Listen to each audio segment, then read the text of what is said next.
Umube. Ay, umube fine. Yo, wala makwere-kwere la. Oksalayo. If I speak your language and I make a mistake, Oksalayo. How many of my language speak? Yeah, when I kwere-kwere. Onya grakboria, ori hojonrian. Can you say that? No, did I call you to come to my country? Did you see me in your country? You are the one who is here, so you are the one to learn my language because you left your country to be here. And so, how can you come to my country when you are broke? Do you think traveling, you travel by foot? You have to pay transport. There are a lot of South Africans who are all over the world, going places, seeing beautiful places, beautiful people, going on vacations in America, in Nigeria, anywhere. Now,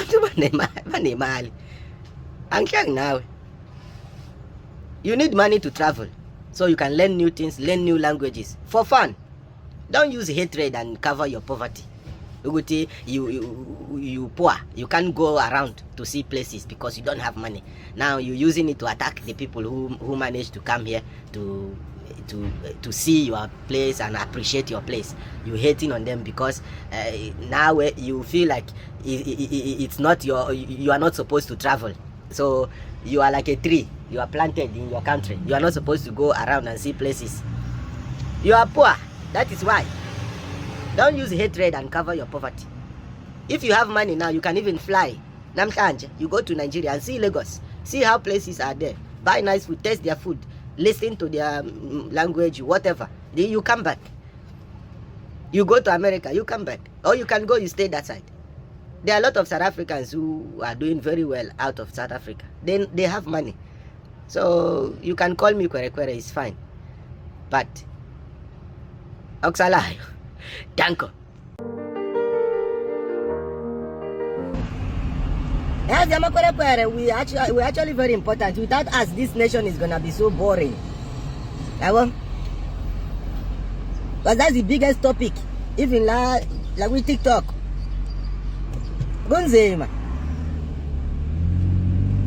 We went to apply for a visa to go to America. The guy is asking me, what are you going to do in America? What are you going to America to do? I said, I'm going to see motherfucker. Yes, because I heard motherfuckers stay in America. I want to go see the motherfucker. Those ones, they wake up in the morning, they will start walking with their head upside down. Motherfucker. That is why I'm going to America. I want to go and see motherfucker. Those niggas, motherfuckers. That's why I'm going there. He say I'm funny. I'm not funny. Who is funny? Do I look funny? Do I sound funny? Maybe you are the motherfucker. That's why you say I'm funny. What the fuck is funny about me? Say you funny. Who is funny?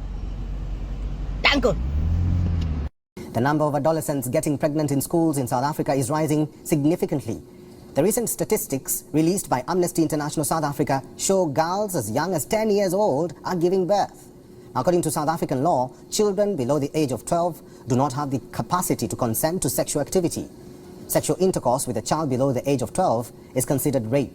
Our correspondent Calden Ongmu. One of the things I find very funny in all of these stories this Nigerian brother had put together is the fact that he speaks their dialect, and he has said that each time he doesn't maybe speak their dialect to him and he doesn't respond well, they'll say, oh, you don't even know how to speak the dialect. Or maybe he's speaking on his videos. People will come at him, you don't know how to speak the dialect. And when he tells them, do they understand his own language, they will go by saying, oh, you came to meet us here. Like he has told you people this thing, I've told you this thing before now, that people don't have money to travel. You can't afford it.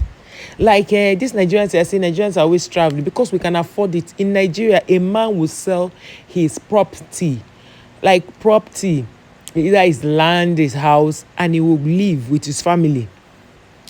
So it's not poor people that travel. Let me explain that to you. If it was something that was so easy for poor people to travel, you won't see one soul in Nigeria because of the government policies. And we have not hidden our challenges, which is all born out of government policies.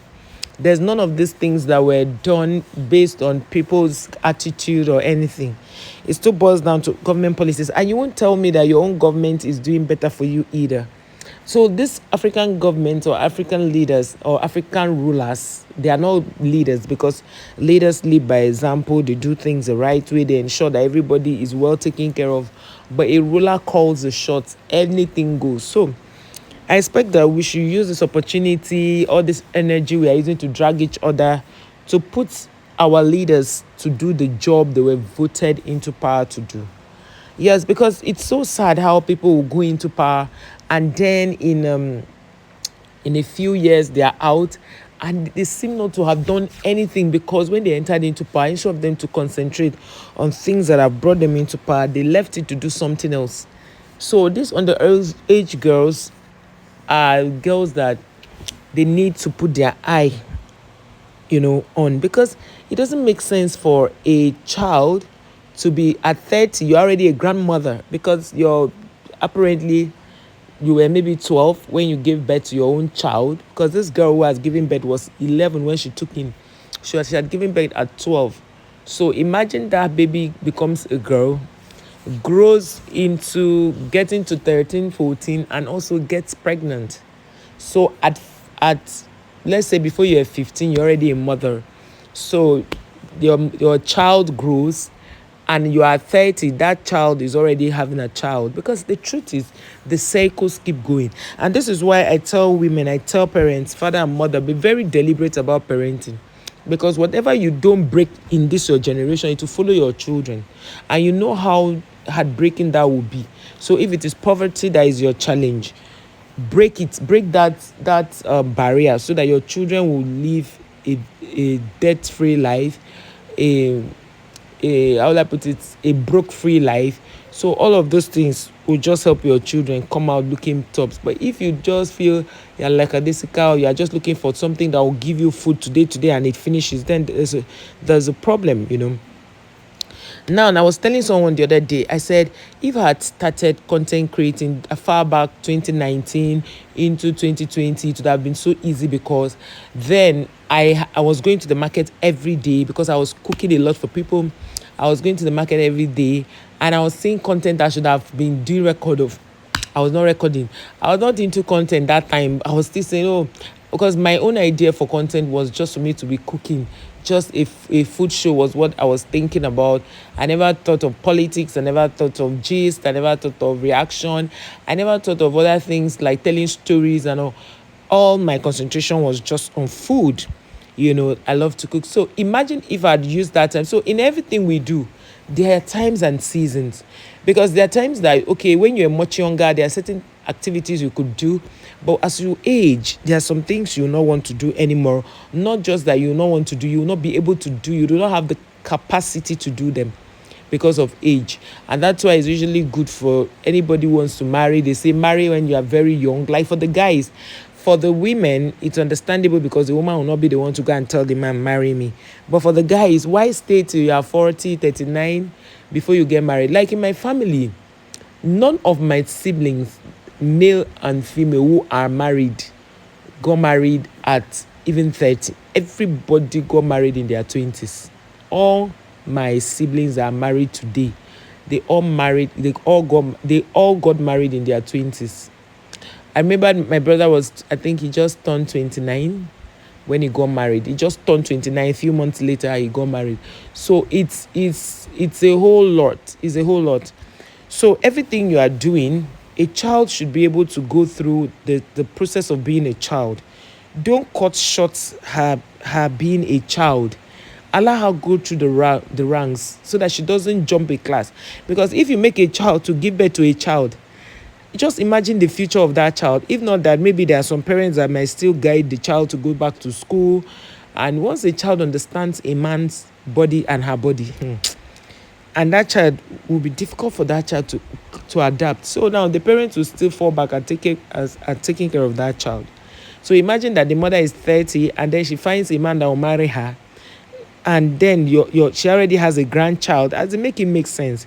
South Africans should look into this matter critically, because it's no longer funny. It's not about Nigerian versus South African kind of thing. It's just a thing that gives us so much concern, especially for me, who is a girl's girl. I love girls, so I don't like things wrong happening around.